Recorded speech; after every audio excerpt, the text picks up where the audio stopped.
Hi friends, எல்லாருக்கும் வணக்கம். எல்லோரும் எப்படி இருக்கீங்க? நல்லா இருக்கீங்கன்னு நம்புகிறேன். இன்றைக்கி டே பார்த்திங்கன்னா காலையிலே பிளாக் காஃபியோட தான் ஆரம்பிச்சிச்சு.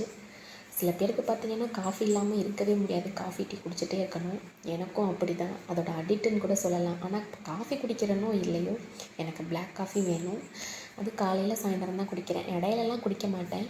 சில பேருக்கு அதெல்லாம் கண்டினியூஸாக வேணும். அதே மாதிரி தாங்க நானும். இந்த பிளாக் காஃபி இல்லைன்னா எனக்கு அந்த பொழுதே ஓடாது.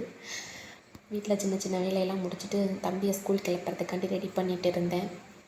காலையில் எப்போவுமே ஸ்கூல்னாவே அறக்க பறக்க தான் வேலைக்கு வேலை பார்த்துட்டு தெரியணும்.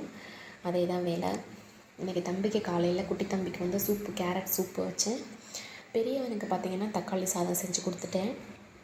இந்த கேரட் சூப்பும் தக்காளி சாதமும் நான் இன்னொரு வீடியோவில் உங்களுக்கு எப்படி செய்கிறதுன்னு அப்லோட் பண்ணுறேன். இன்றைக்கி பார்த்திங்கன்னா நான் யூடியூப் பிகினர்ஸை பற்றி தான் நான் பேச வந்திருக்கேன். யூடியூப் பிகினர்ஸை பற்றி நான் என்ன பேச போகிறேன். நானுமே ஒரு பிகினர் தான். எனக்குமே எதுவுமே தெரியாது. அப்படி இப்படின்னு கற்றுக்கிட்டு ஒன்றா அந்த வீடியோ இந்த வீடியோ நிறைய யூடியூப் வீடியோஸ்லாம் பார்த்து கற்றுக்கிட்டு தான் நான் இதை உங்களுக்கு ஷேர் பண்ணுறேன். யாருமே நமக்கு வியூஸ் போகலை, சப்ஸ்கிரைபர் வரல, ஃபாலோவர்ஸ் வரலையே அப்படின்னு சொல்லி நீங்கள் அந்த வீடியோவை விட்டுறாதீங்க. திருப்பி முயற்சி பண்ணிகிட்டே இருங்க. தோல்வியே வெற்றிக்கு முதல் படின்னு சொல்லுவாங்க. அதே மாதிரி நம்ம வெற்றியை நோக்கி போயிட்டே இருக்கோம் அப்படின்னு நினச்சிக்கிட்டு உங்களோட பாதையை நீங்கள் சரியாக பயன்படுத்திக்கிட்டு கரெக்டான நோக்கத்தோடு உங்களோட வீடியோவை போஸ்ட் பண்ணிக்கிட்டே இருங்க. நமக்கும் நல்லது நடக்கும் அப்படின்னு நம்புவோம். அதே மாதிரி தாங்க நானும் ஒரு நாள் வீடியோ போட்டுட்டு பார்ப்பேன். வியூஸ் இவ்வளோ தான் போயிருக்கும், சப்ஸ்கிரைபர் இவ்வளோ தான் இருக்கும். சரி, அடுத்த வீடியோ போடுவோம் இப்படின்னே போயிட்டே இருக்கும்.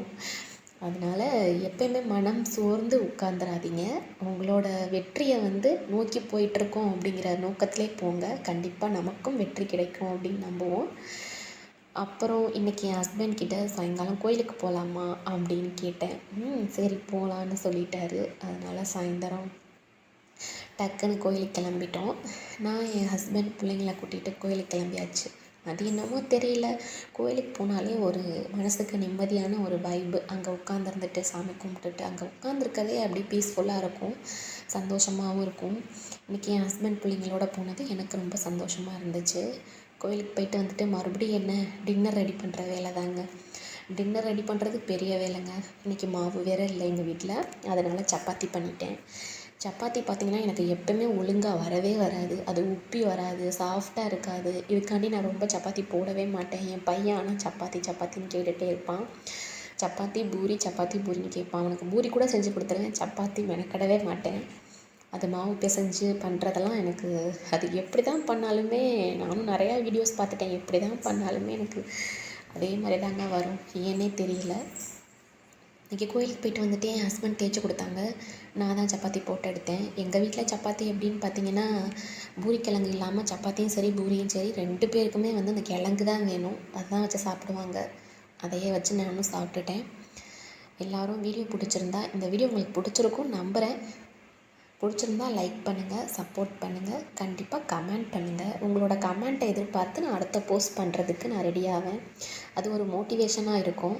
Thank you for all.